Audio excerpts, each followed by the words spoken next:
Kita beralih ke sorotan dari dunia olahraga. Tak tampil pada laga kontra Malaysia, gelandang timnas U23 Arkan Fikri terancam absen pada laga semifinal Piala AFF U23 2025. Arkan Fikri tidak tampil pada laga melawan Malaysia. Pelatih timnas U23 Gerald van den Berg enggan menjelaskan detail terkait cedera pemain Arema ini. Rencananya akan ada pemeriksaan MRI untuk Arkan Fikri dalam waktu dekat. Artinya, pemain yang memperkuat Indonesia di Piala AFF U23 2025 ini juga belum bisa dipastikan tampil pada laga semifinal. Adapun semifinal akan digelar Jumat malam di Stadion Utama GBK, Jakarta.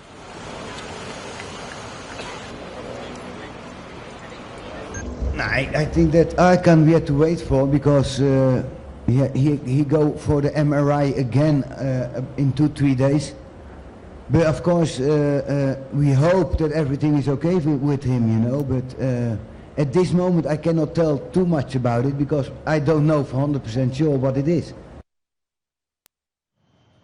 Masih berita dari Timnas U23, saudara striker Timnas U23 Hoki Caraka melayangkan somasi dan teguran terbuka terhadap 5 akun media sosial. Hoki meminta para pemilik akun ini meminta maaf karena menghinanya. Menurut Hoki, para pemilik akun itu telah menghina dan melecehkannya melalui komentar dan pesan di akun Instagramnya. Hoki yang saat ini tengah berjuang bersama Garuda Muda di turnamen Piala AFF U23 itu mendesak para pemilik akun itu meminta maaf secara langsung.